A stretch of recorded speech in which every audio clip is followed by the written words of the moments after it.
On today's edition of Kelly and Company, registered nurse Travis Nightingale breaks down why good sleep is a health boost that you're missing out on if you're not getting it.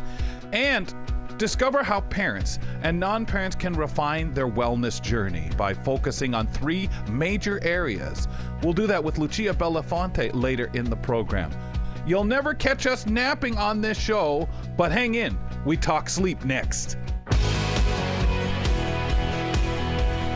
This is Kelly and Company. Thanks for being with us today on your Wednesday. Nazreen Abdel-Majid, Kelly MacDonald. We are the hosts of the show. Lots of great stuff going on. Nazreen, we're going to bring Greg David in a little while, who's got an AMI announcement for us. Some really hot breaking news. It's cool because as a show host, you don't really get to say, hey, we've got something breaking. We're not journalism. We're not newsies. Yeah. It's the hot breaking news stuff. Always a surprise and always wonderful to have Greg David on. So super excited. What are some of those terms people use? Like, hey, trending now, or, what's making news at this moment, or something like that. Breaking now. That's the other one. I hear that often when news people, and they come on at the top of their news. There's always something breaking now. And I guess that's reality, even though it may sound a bit exaggerated. Yes. Breaking news. This is that. Yeah. That's weird. I don't know any other term for that. I was going to say.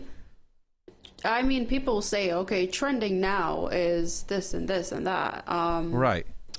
But I feel like when it's a serious topic, that's when they use the term breaking news.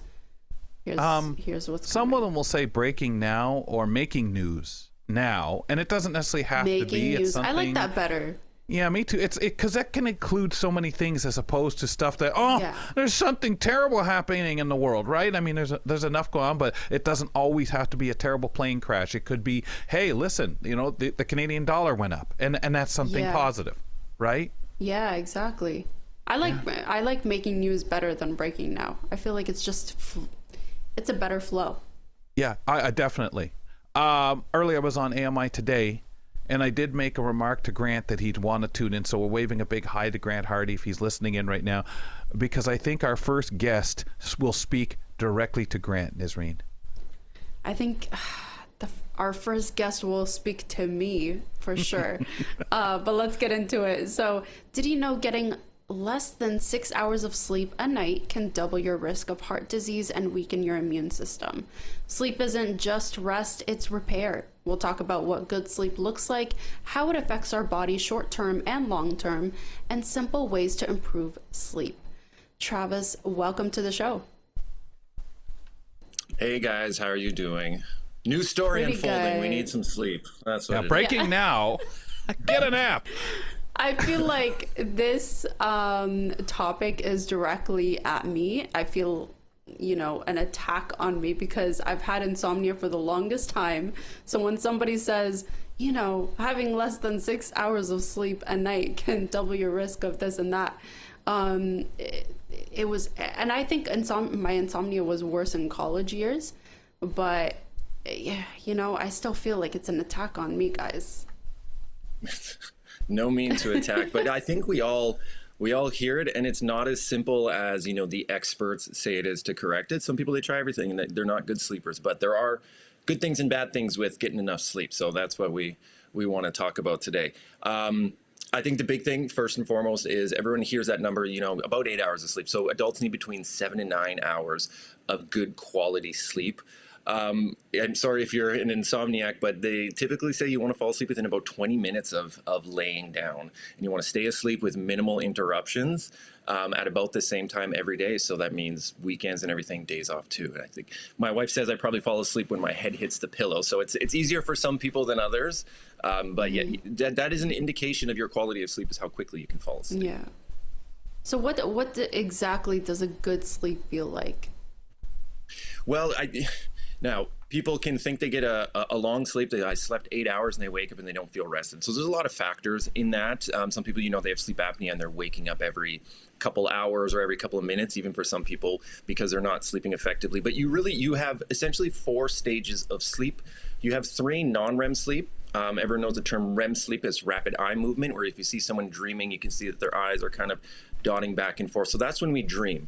That is our kind of our deepest level of sleep, and that comes the latest. And this is why it's important to have that consistent sleep, because you slowly move through those 3 cycles, ending up at REM sleep at about 60 to 90 minutes after you've been asleep. So that's where your brain gets the repair. That's where you get the cognitive repair. That's where your brain can sort of recover, if you think of it that way. You get the deep sleep, kind of the physical repair part, in those first 60 minutes in those 3 stages of non-REM sleep. That's when you get the muscle growth, the immune system strengthening, the release of the growth hormone to repair your body. And then following that is your REM sleep, where you actually dream. And that's kind of more the mind repair. So when you're missing out on these things in the short term, I mean, we all know you didn't get enough sleep, you're irritable, your mood isn't great, you have trouble concentrating, it weakens your immune system, you're more susceptible to getting sick, and also increases food cravings, especially processed food and sugar. And that can come just from short-term not enough sleep. And then long-term, you run into problems like increased risk for diabetes, stroke, obesity, weakened immune system, even further down the road. So there are some consequences with not getting enough sleep, but easier said than done. Yeah, I've always been a person who, I mean, I'd get up first thing in the morning, feet hit the floor, and I was gone when in my younger years. And that's still the way my head worked, get everything done earlier in the day. But I understand sometimes, Travis, that whether you're a shorter sleeper or not, you could miss parts of that sleep or never get to them. Do sometimes some of us, as we get into our deep sleep, is there any cases where stuff is kind of out of order, and does that affect what happens to a person in the long run, where they may still get their 8 hours, but because something happens differently in their sleep or a shorter period of time, and not necessarily due to external factors, just that's the way they naturally sleep?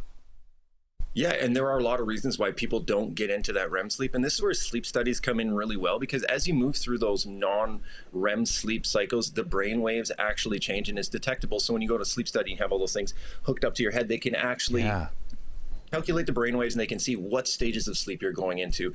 And so typically, as you're saying, you want to move through those non-REM sleep into the REM sleep, and you usually go through that cycle 4 to 6 times throughout the night, which is why you want that long enough sleep. But you're saying some people, for whatever reason, their sleep is interrupted before they reach that REM sleep, and their body doesn't go through that full productive cycle. And then oftentimes you're missing out on that cognitive repair part of it.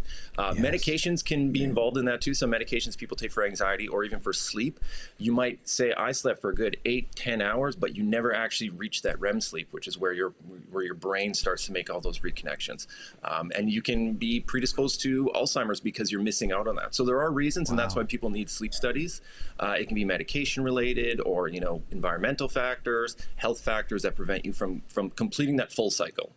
Mm-hmm. Because we're not just talking the sleep apnea issue as much as, like you're saying, there's so many other areas, ways that you could get it interrupted. So should more of us than not, at some points in life, should there be kind of that, we say get tested for this, get checked for that, should sleep studies be included?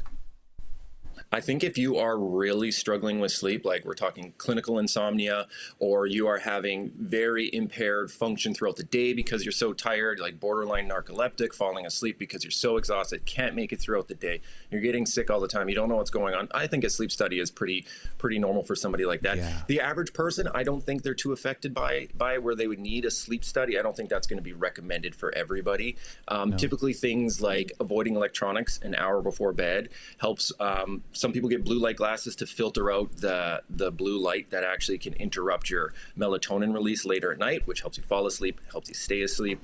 Alcohol before bed can also interrupt that REM sleep. So you pass out, you sleep like a rock because you had a bunch of drinks, but you didn't actually enter that REM sleep. So even though you feel physically rested, you didn't actually get that cognitive repair, the real good function for your immune system and everything else, because you really need the continuous sleep through those cycles into the REM sleep to really be properly rested and fueling your body appropriately. Yeah, I couldn't imagine having sleep studies for everyone, that we could just never get it done. But I've heard of the silent, how some people have no idea of sleep apnea because it doesn't always appear the way I think that we think it would. Niz, I think I interrupted you. Were you going to say something? Did you ever have a sleep study? No, but I should. No. But I didn't realize how many health risks to not getting enough sleep. You know, I always was told it was bad for me not to get enough sleep and whatever, but I didn't realize how many health risks and how serious it is. Do you have any more tips for us to get better sleep? Having a cold room actually does help you sleep. A cool, dark environment in your room, as little kind of noises and distractions as possible, especially for those light sleepers. We don't have the luxury. We have pets, we have kids, there's construction outside, or shift work. You're sleeping during the day while there's all this noise and commotion going on. It can't be easy, but it is recommended to try to get to bed the same amount of time, keep the same sleep cycle routine, avoiding caffeine. They usually can recommend up to 500 milligrams of caffeine a day. Most humans can tolerate without having interrupted sleep, particularly not late at night. Avoiding caffeine. You lost me at avoiding caffeine. Yep. That's where I like the reaction. She was like, haha, like you just told a great joke or told us something like, by the way, guys, they discovered last night that the world's flat. In this range. Okay, what's the punchline, Travis?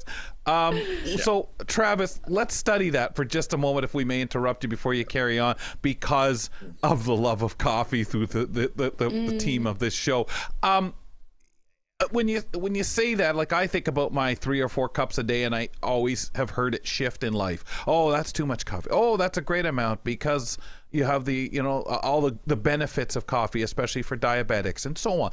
But there is that point in the day that if you're a coffee drinker, whether you have to do 1 or 4 cups, should you stop so many hours before bed? Is there a determined amount of time that should be, or is, again, that depend on the person? Yeah, that's very individualized. I could, have 2 shots of espresso and lay down for a nap. Some Me people too. are more tolerant. Yeah, so it depends on your tolerance. So the widely accepted number as a dose is 500 milligrams. And so depending on where you get your coffee, who it's from, like a medium coffee from Tim Hortons is about 220 milligrams of caffeine.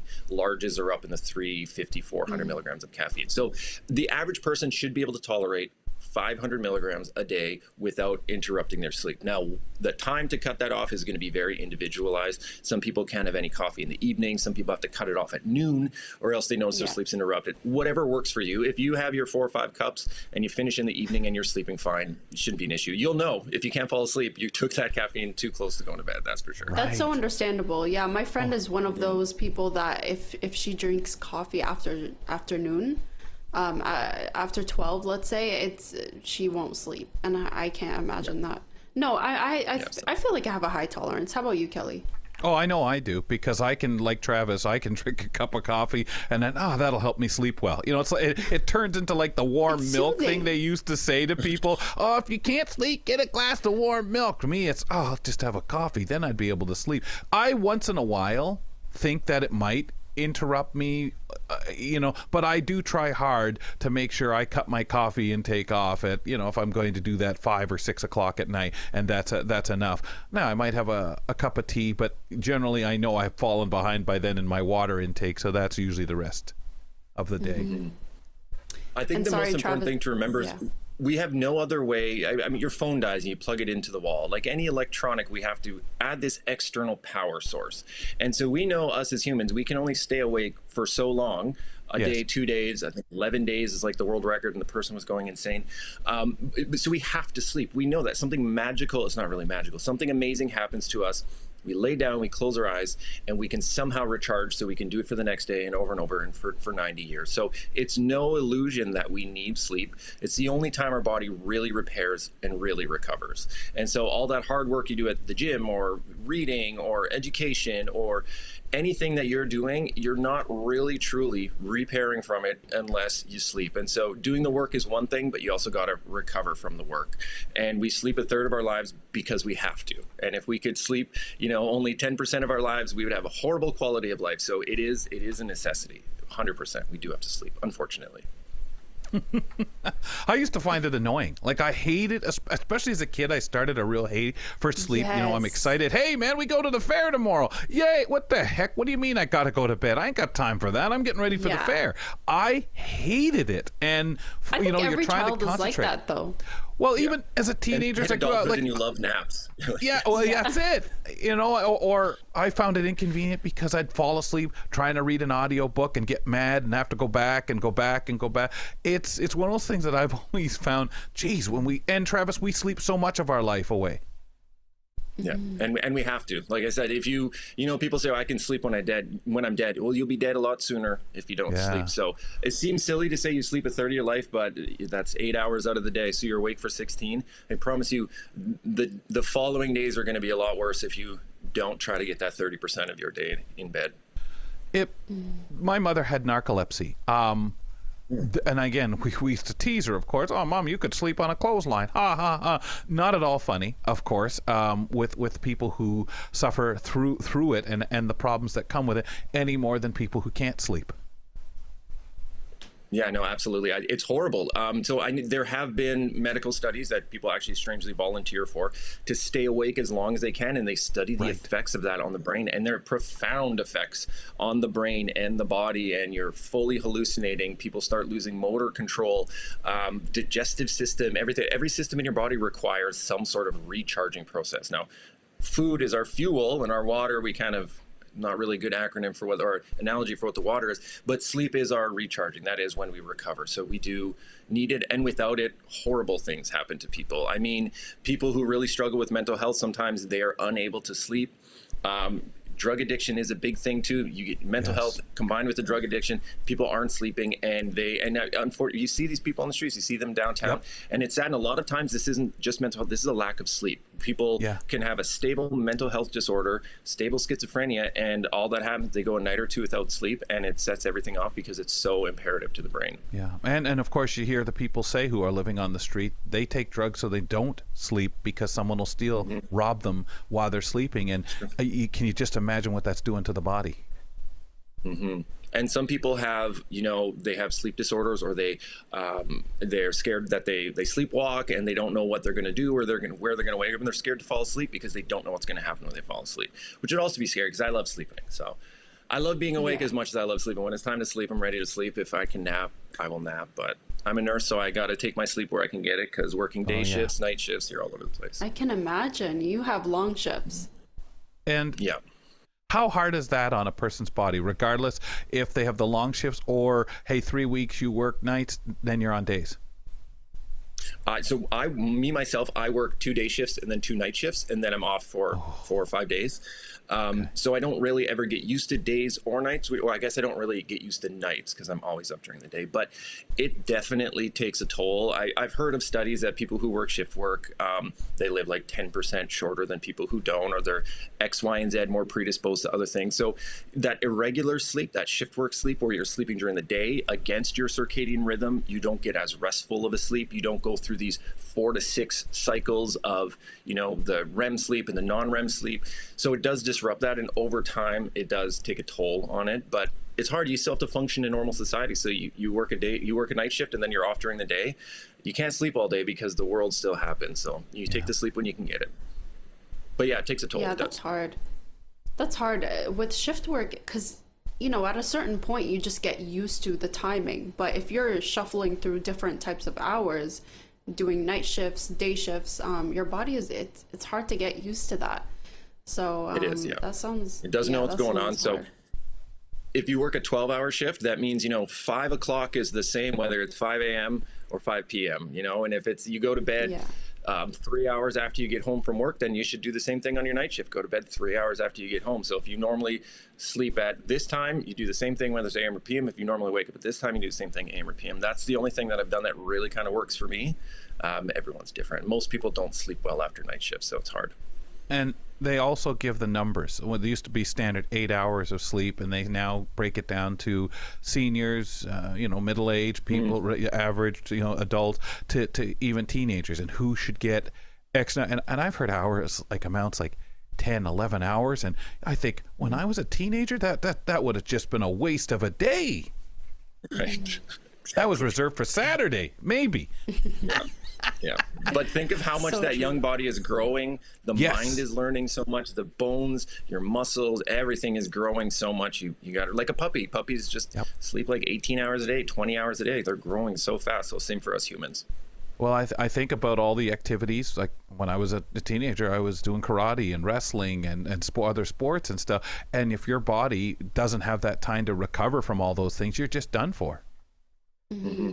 Mm-hmm. I ran track in university, and I needed like a good 10 plus hours of sleep every night. I was practicing like 4-hour days. And then now I'm in my mid 30s. I don't need as much sleep. I still do need like a good, and it really is activity dependent. I know when I'm in the gym a lot more, I at least need another hour or two of sleep. When I'm not going to the gym as much, I'm not as active, I can really tell that my body doesn't need as much. So you do have to listen to your body. When you increase that demand, you're going to have to increase that recovery as well. Excellent. Thank you so much, Travis. This has been so helpful. I don't think you'll listen to me, but you do know that you need your sleep, so do the best you can. No, please try to listen. Like, I honestly didn't realize there was so much to it. I always heard here and there, oh, you should get more sleep and whatever, but nobody gives actual reasons, actual facts behind it, right? It's interesting too, though, Nazreen, because I think some of us think the more sleep you need, oh, what are you, lazy? You know, like I think we've grown up. We were always told that as kids. Yeah, like come on, get up, do stuff. Don't sleep your life away. And like Travis said, yeah, that's right. You don't sleep your life away, you'll be sleeping permanent a lot quicker. Yeah, that's true. Very interesting. Yeah, no, very much demand based. What you need is the more you do, the more you need to recover. It just makes perfect sense. Amazing. Thanks, well, Travis. thanks again. Yeah, no problem, guys. Thanks a lot. Sleep is a pillar of health, not a luxury. Diet and exercise aren't enough to stay healthy. Sleep is where your body and brain reset. So listen to Travis. Are you going Kelly, to? do you? Of course.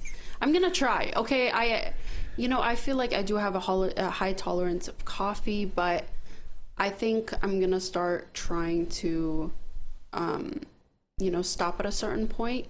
That's it. Even though I don't feel like coffee had that it anything affects you. to do with it. And but, it sounds like you would know, though, Nazreen, that you're having problem. But I think, like you say, if you are having, you got to experiment like that. Exactly. To see. Experimenting. Yeah. Yeah. So I've heard, drinking a green drink at night is more soothing, blah, blah, blah. Like there's even though tea has caffeine, remedies. Even though tea has caffeine, it's a different one. Apparently things like that. Because, as much as you're not supposed to really have a bunch of chocolate before going to sleep either, we seem not to connect it the same, and it's more the way coffee, I guess, is infused and made. But I've really struggled thinking I just don't need that sleep. I don't like sleep or whatever. And I've had to over the last few years, because we've on this darn talk show talked so much about this kind of problems that people have. I've had to try to tell myself, you have to take naps, you have to do some things. Yeah. So I do now. And it kills me. But when I was really busy, it's like you filled your day with 18, 19 hours worth of stuff. I guess I can slip some sleep in. I have time for it. And that's what we do. Greg David, are you much of a sleeper? Have you struggled all your life with it? Our communication specialist at AMI joins us. No, but I haven't struggled with it. I mean, obviously when I was a teen and in my early 20s, I could, sleep for a long, long time. But it's interesting that hearing this conversation, because I'm at the point now where I'll go to bed around 10 or 11 o'clock at night because I've started to doze off in front of the TV. And then I'll wake up at like 3 or 4. So I'm starting to go on the other side now where I seem to need less sleep. But I do find that if I exercise or I get outside and go for a walk and get some fresh air, I do sleep better than if I'm kind of housebound, which is so easy to do when you're working from home. Fresh air is amazing. Do you guys scroll through social media before you go to sleep? Yes. I think I don't know necessarily. I do right before, like I certainly wouldn't sit down or lay down and all right, let's do that beforehand, but I would say probably not long before I would check at least to see if I had anything from Twitter. But I try to rely on when my phone tells me I have something, and then I don't. So you don't lay on your pillow before you go to bed? No. Yes. At night and scroll Greg through. does. But Nazreen, you're you enjoy I find it hard to believe all Kelly. that. No, because you enjoy all that. I only go out really to nose around with our show and stuff like that, and maybe some sports stuff. But you guys, there's things that interest you out there more in social media than me. I think that's how come. I still fall asleep watching sports in front of the TV and screw my sleep up with stuff like that. Yeah, my Greg, routine is that's my routine. Yeah. yeah, my routine is check emails, check Facebook Messenger, check Facebook, Oh my check. I God. don't necessarily check Twitter, but I'll check Instagram, and then the last Yep. one I finish with is TikTok, and I turn out the light Yes. when my arms fall asleep because I've been holding my phone up. And TikTok is the one, Nisreen, I know you enjoy scrolling through, getting it, but that would be the one that would be most time consuming because of the rabbit holes It are is. even more dangerous there, right? It really is, because I'll get sent a TikTok and I'm like, okay, I'm just gonna watch it and then turn it off. And then I watch it and then I just scroll down, and I keep scrolling and scrolling and then looking into that page, and then I keep scrolling to those. Like, I get into a page of a page of a page, and it's down a rabbit hole. Absolutely. And then I it's think a lot 5 of a.m. people can relate. That's why it's so hard for me to believe that you don't do that. So I'm like, oh, No way, that's no healthy. way. That's I very would. healthy, Kelly. I think if I got involved in TikTok, maybe, I don't know. Because I don't do it with YouTube and stuff like that. But YouTube, I'm more specific of, hey, I want to see some old show from the 1950s here that I've heard of. Like who does that, right? And I'm gonna sit and want to enjoy that and watch that. When you wake up at 3 or 4, Greg, are you reaching to go and grab the phone and do TikTok? No, because then that means that like I'll probably be up for good. Yeah. I do try to do like breathing, slow breathing, and kind of get because usually I start to think about work or life. Yes, those things you can't solve at 3 o'clock in the morning. So You then bet. I'll work on like breathing techniques, and sometimes I'll flip on the light and read for a bit. But no, I'll stay away from my phone in the middle of the night. God, the world can seem Smart. so bleak You at guys 3 are and 4 in the healthier. morning with our problems, right? Like, Yeah. it's like money. What? Oh no, and you can't do anything. It's like, wow. Folks, we're looking for members of the disability community to join our AMI research panel. Our research panel guides us with every decision that we make at AMI, including programming, media consumption, and accessibility. Participants are compensated for all long-form studies. If you'd like to get some more information and find out how to join, go to ami.ca/panel. We'd love to have you on board. And if you would also, speaking of social media, follow us, Kelly and Company, on Instagram and on Twitter at Kelly & Co. AMI. So, Greg, we were talking at the top of the show that AMI's got some very great news. Lots of broadcasters around Canada certainly share in this today on respective levels. We have 3 AMI TV series that have been nominated for Canadian Screen Awards. We weren't sure how much you could get into, but I guess it's public knowledge. It's out there. You got a link that people can follow and take a look. Wow. Congratulations. Fedora's off to AMI and the shows and the associated production companies. Yeah, I'm actually giving you guys a bit of a scoop because the press release will actually be going out later this afternoon. So yeah, the audience is getting a bit of a scoop, but we're thrilled. I mean, like you said, 3 of our shows have received a total of 12 Canadian Screen Award nominations. It's certainly the most shows and most nominations that AMI has gotten since I joined the company just over 5 years ago. The most I remember. Yeah, and for those that don't know, the Canadian Screen Awards acknowledge the best in Canadian TV and film. So we're really proud to be part of it. The 3 shows are All Access Comedy Special, The Squeaky Wheel Canada, and One More Time. And I'm happy to just kind of break down the categories if you like that we're nominated in. Is that Yes, okay? please. Yeah, where do you want to start? One More Time? So let's start with or... Yeah, let's start with One More Time. Sure. Okay. Nominated actually in nine nominations for One More Time, including Nice. Best Comedy Series, Best Writing in a Comedy, Best Original Music for a Comedy Series, Best Ensemble Performance in a Comedy, Best Lead Performer in a Comedy, and that nomination is shared actually 2 ways with DJ Demers and Daniel Burney. Best Supporting Performer in a Comedy for actress Maddie Foley, and Best Guest Performance in a Comedy by both Connie Wang and Marito Lopez. So One More Time is a co-production with CBC, and obviously we're thrilled to be sharing those nominations with them. That's really wonderful. Congratulations to everybody involved. And you know, what a nice boost for AMI and the production companies. Obviously, we look at the individuals themselves, and this is a great time for them to celebrate the nominations and a real source of pride, Greg, on that level. Any comments particularly about One More Time? I mean, I've worked with DJ, so of course you sit back and as someone who's watched this career of this guy develop his name develop out there and become a household name as a stand-up comic is just tremendous. And having him as part of the disability community says so much more as an ambassador. Yeah, absolutely. And I mean, that kind of dovetails nicely with him being involved with One More Time into All Access Comedy Special, because we've already made 3 of those specials with DJ as the host, and we have a third one that'll be coming up later this spring that we're taping. And All Access Comedy Special has been nominated for Best Writing, Variety, or Sketch Comedy. So that's awesome news. And Kelly, we were talking about this earlier back and forth with an email. The Squeaky Wheel Canada has been nominated for Best Sketch Comedy Program and Series, and also in the category of Best Performance, Sketch Comedy, Individual, or Ensemble. And Kelly, because you were part of the cast of the Squeaky Wheel Canada, I think that makes you a Canadian Screen Award nominee, so congratulations. Ooh. Thank you. Thank you. Congrats. Thank you. I'll be honest, I wasn't aware. I was sent a message to Andrew Morris and said, hey, congratulations, because he sent us all an email earlier about it. But I didn't see the email, Greg, until you sent it in. I had just not noticed that. It was in my personal email. And it was like, oh, really nice. Congratulations to everybody. And then, of course, you and I had our little chat. And it's like, Oh, really? Yeah. So, and I'm going to be honest, working with those people, Greg, we've talked about how many people from the disability community were involved in this. I'm going off the top of my head with 54 people out of 111 or 12. So forgive me for being a little vague there, of people working on the production. So there's a huge source of pride with this group.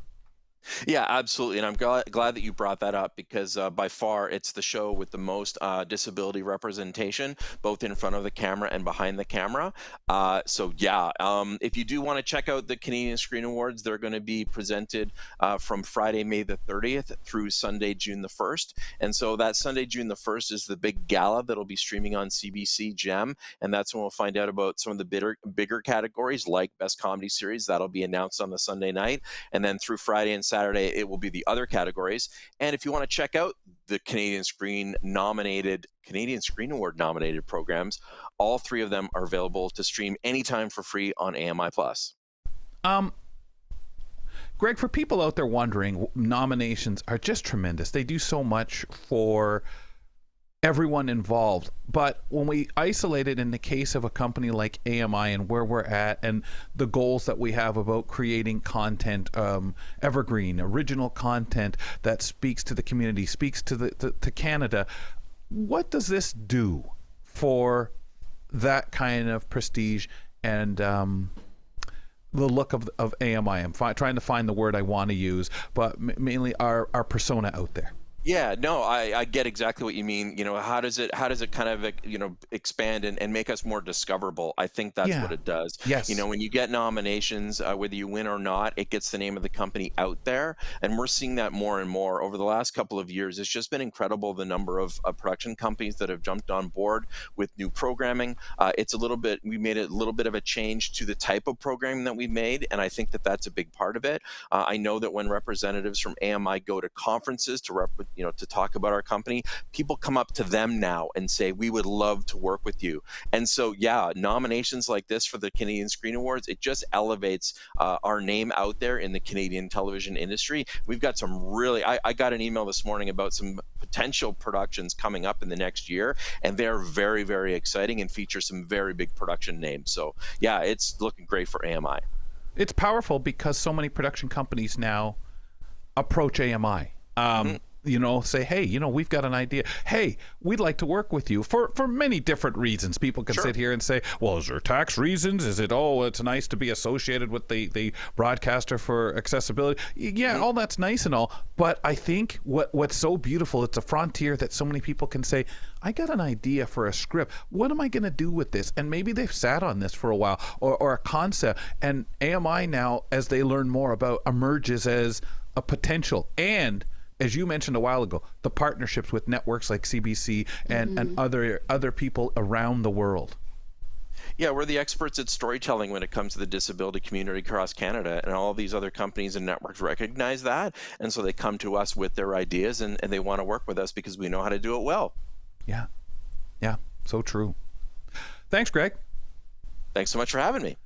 communications specialist Greg David, talking about Screen Award nominations for some of our AMI TV productions that are out there. Again, fedoras off to everybody involved. Congratulations to AMI, all production companies, and members of casts and crews for these shows. Nazreen, pretty special.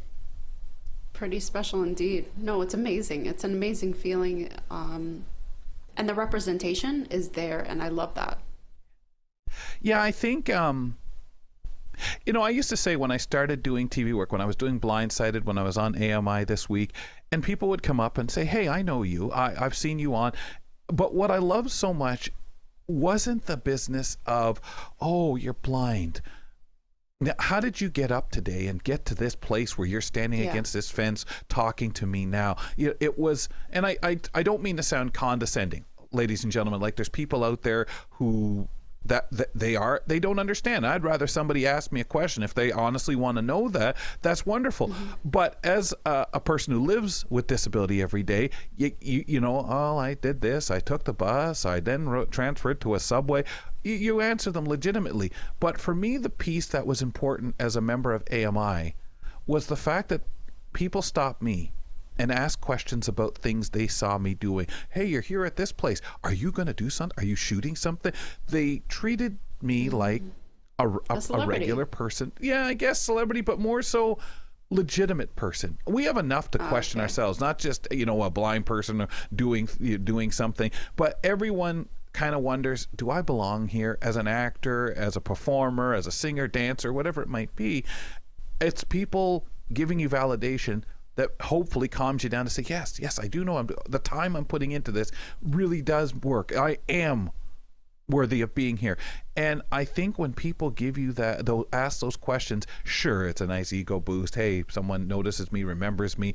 Okay. But also they're legitimizing because they're asking, how the heck would you do that? Or like, when you did that, what was that experience like? When I was doing Blindsided, I would get that all the time. People would say, hey, I've thought about doing that. I saw you on your show doing it. What was it like? Weren't you scared of that? And not because you're blind, but because I'd be scared. And it was really important because they were past he's a blind guy and he's doing indoor skydiving, whatever it might be. And I really felt that was something that AMI, a lot of our staff, didn't really stop to realize because maybe they weren't in that position. And I think that was one of the most important things we were able to get out there, and that we saw that there were people who this was normacy, and all of us with a disability will say, I just want to be treated the same as everyone else. Yeah. It's normacy. You don't want to be stopped and just unusual. Focus on, it's all about, oh, how are you doing this? Oh, this is, you're such an inspiration. I didn't think you could do this and that and that, and you'll never have a career in this and that because of your disability. And people jump to conclusions and have a different picture of you, and see you in a different palette than you think of yourself, and shifting that to, okay, you're just a regular person doing regular stuff. Let's talk about you. Yeah. Really, like, about you. It's a different feeling. Absolutely. Yes. And all these shows we're talking about, not just the nominees, but the programming on AMI Audio, AMI TV, and so many other places now where people are getting opportunities. That's what they're doing. We are there credible. If I'm playing a role and I'm terrible, hey, call it out. He's terrible. That's all to it. Now you can tell everybody else. Don't bother with me with it. Niz, you got an item we're going to talk about before we bring Lucia on. Yeah, so let's talk about the fate of one of the most iconic symbols in social media history, Twitter's blue bird. You remember that, right? Yes, for sure. It just sold at an auction for nearly $35,000. Dude, $35,000. After Elon Musk took over Twitter and rebranded it to X in 2023. By the way, I still can't say X. I still call it Twitter. I do both, but mainly X, but I do both. I keep forgetting that it's X. But anyway, the company removed the bird logo from its former San Francisco headquarters. Yes. Now, that very sign, that's nicknamed Larry, by the way, after the NBA legend Larry Bird, just went up for auction. I didn't know. Cool. Okay. All right. Up for auction. Yeah, Larry. Larry the Bird. And while it was estimated to go for around $40,000, the final bid came in at $34,375. This thing is no small collectible, by the way. The sign weighs a hefty 560 pounds, and it's about 12 feet by 9 feet. So definitely not something you could hang in your living room, you know, unless you have like a castle of some sort. I don't know. According to the auction house, our auction, the Bluebird was the face of Twitter during its most influential years, making it a piece of tech history. So some even compare its symbol to logos like Nike and Apple, you know, something, a symbol that for sure. Yeah. When you look at it, you just know what it is. So what do you think? Would you drop I would want 35 grand? Oh, you know what, Niz? If I had the space, I'd have the money to put that up. I mean, I guess somebody could get it, put it in their backyard, who sees it, put it in their front yard, but you'd want to plug this thing in and do whatever to recover it so it was there without annoying everyone, or at least have it inside where you have. I don't know what it is. I would get a kick out of something like that, and I very seldom, yeah, that's nice. I think because it would be tactile enough. Also, at its heyday, like you said, it was all over the world. People recognize that, and crazy enough, it sounds like it's an actually affordable price. There's so many little things that people sell that belong to this artist and whatever that go for $1 million or 500,000, and but this almost seems obtainable. I mean, you know, at first I was like $34,000 on, you know, a symbol. It's just, it made no sense. But then I thought about it. I'm like, okay, but I've heard, you know, lesser items go for millions of dollars. It made no sense. Personally, I mean, if I had the money, I still don't feel like I would spend it on a piece of internet nostalgia. But, you know, I can't say that I for just sure think that'd be wild to have people walk into your place. Yeah, exactly. Yeah. You're willing to take the money and then consider it. And then it would be cool though.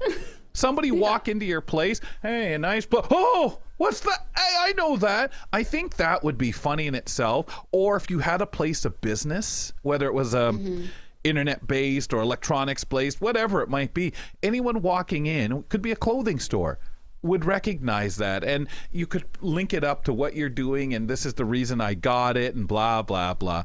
I think it's a piece of history, you know. It like, certainly is. You can definitely talk about it. It's nice to present it, and it shouldn't be hidden. So, and even if you weren't on Twitter, X, you would recognize it. You might say, what is that? That's familiar. I've seen that somewhere. Like that's an example, a symbol of something. You would still know that whether you walked into a clothing store that somebody had put it in there, or an electronics place. I think that's kind of interesting. I'd love to know the pedigree of the person who bought it. Like, is it for their business? Are they, you know, an electronic giant or something, or a business? I would kind of love to know that, just because. So I'll have to look that up later. Well, thanks, Nis. That's cool. In the article, they let us know that they don't even know where the symbol is because they didn't reveal the what buyer. They're going to do with it. I guess that would set them up for somebody, some ingenious thief, to be able to make it vanish.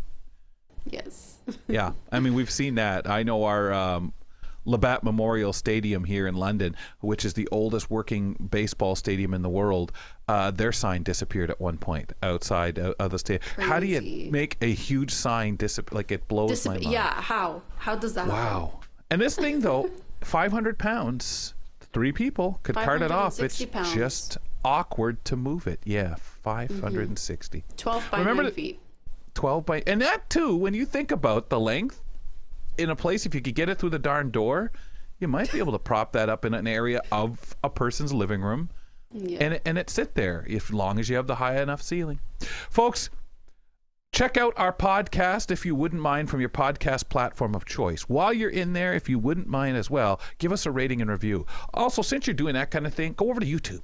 Find our YouTube page, subscribe to it. Love to have you on board there, and we'll put some content out there, shows and segments, and always look for extras that we're going to throw up there. Maybe we have an interview that's a little long, hint, hint, hint, and we'll put it out there in its full form and give you some briefing of it right here on the program. So look for that on the YouTube page, and subscribe, if you would, to our YouTube page and our podcast. Let's refine our wellness journey. Wellness coach Lucia Bellafante, who joins us once a month to talk parenting, is here to talk about wellness in 3 particular areas for parents and non-parents alike. Lucia, welcome back to Kelly and Company. Glad to have you with us. Thank you. Glad to be here with you. Would you want that big sign, Lucia? Were you ever a Twitter person? Not much, but I would not want that big sign. But I will say I miss the bird. Right? Yes. I miss it. Honestly, it's something, I don't know. It was sweet. I don't like change. I think I don't like change. Even the original Instagram, it was a different, camera looking symbol. So yes. I never liked change. But say what I said. Basically, just give me the money, all right? And then I'll reconsider it. And then we'll find out all the crazy things she's buying once she buys the right place to put them in. And there'll be all sorts of stuff in that. And we'll be saying, what do you mean you dropped $400,000 on that? Oh, don't worry about it. I can't stand changing it. They were going to take it away, so I have it now. Lucia, getting back to our topic today, what are the 3 areas we're covering today? So I thought we'd talk about physical, emotional, and environmental wellness as it relates to parents, non-parents, children, and families. Okay. Do we start with the physical? I mean, that seems almost straightforward enough in the right place, but you pick. Yeah, let's start with the physical. And when we think of physical, I think of food, nutrition, hydration, right? And one of the things that is so important, we all know that a balanced meal is really important to our overall health and well-being. But if we're busy working and raising children or running a business, it becomes a little bit hectic. And so one of the ways that we can circumvent that is food prep. Choosing a day of the week and prepping for food. And whether you are a solo individual or a parent with a family, if you're a parent of a family or have a large family, you can work together to food prep, keeping in mind the age of the children and the abilities of your children. It might even be fun to think of it as an assembly line. Somebody is washing the peppers, someone else is drying the peppers, an adult perhaps is cutting the peppers, and someone else is putting them into a glass container and then putting them in the refrigerator. And so you do something that's repetitive or something that seems as though it's not fun and a necessity, but it turns out to be a family event. And by doing that, you're doing something for your physical health and you're doing it together, which means you're having a little bit of fun. Yeah. And having that time, that's really special with each other, but also the looking after. I mean, there's so much that we have to do, especially as you have children, and we're all supposed to eat the right things, do the right things, get the right exercise, but have that time to really bond together. I think so. I mean, I know that when we were doing food prep when the kids were younger, it was a lot of fun. I know that now my children as adults do food prep. And another advantage to that is that it really helps you stay on budget with your grocery bill. Right. Do either of you practice food prep? Just out of curiosity. Yeah, I'm like this. I realized I'm very lazy. Yep. And I've seen so many people online, they're like, okay, this is my food prep for the whole week. And I don't know, I feel like I can't prepare that far ahead. I wonder how much you could. I wonder how much you could if you did something in association with it. So say Sunday's your day to do it, and Sunday's always your day to spend time reading an audiobook while you're doing it, or listening to or watching something. I wonder how much that helps. I mean, we're talking hey, getting the family to help if you have a family. But if you're on your own, I think about it. I never do it. I tried it for a couple of weeks, and then it faded. Gave up? And then I was like, oh, That's okay. But Kelly, that's a great strategy, pairing one thing that you don't like doing as much with something that you do enjoy doing. Yeah, especially Wonderful bulking. strategy. Especially bulking. Yes. Can we get into the emotional? Oh my gosh, absolutely. So emotional well-being is, spending time together and then also spending time alone. And that's important because as a parent or even, a non-parent, we have a lot of responsibilities. People want to spend time with us. And I think setting those boundaries and understanding that it's, one, important and relevant to have time for yourself. And two, it's all right to say no if you need that time and people want you for something. So How about as a child? Sorry, say that again? How about as a child? That time to yourself, that time with people. We always say you've got to learn how to play nice with people when we watch children. I've always felt that important, but I also really loved my time alone, to play, to watch TV. Not even like again, some people say, well, the TV's the babysitter and all that stuff they used to, or the computer is, or the screen is. But even just having that time to do whatever you want, isn't that of real value just as much to kids as that adult? Oh, absolutely. And I think that's something really important to remember, as sometimes we feel that, in our society, we want to give our children so many advantages. And so they might be in a swimming class and a music class and a dance class, but we forget that we all need that downtime and that quiet time. And you brought up a good point, the television as a babysitter. Well, the television is a babysitter if your child is in front of the television for 14 hours of their waking day.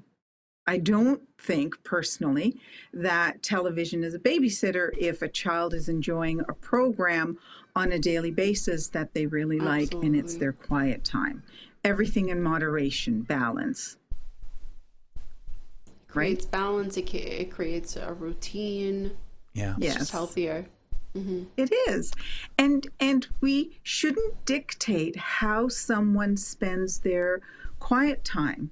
I mean, obviously, it would be nice to have, a quiet time perhaps where a child is reading or listening to music or doing a craft or an activity.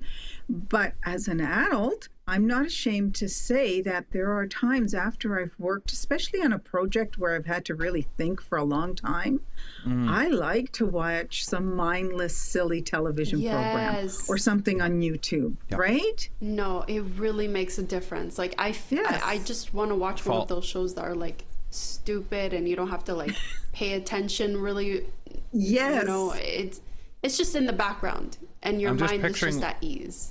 I'm just picturing Lucia going with you, Niz, down one of those rabbit holes on TikTok and that, and practicing your breathing and all sorts of things like that. What should we think about with guilt quickly with adults? Like, I mean, there's always stuff to have on your mind. What are we looking at there? Oh my gosh.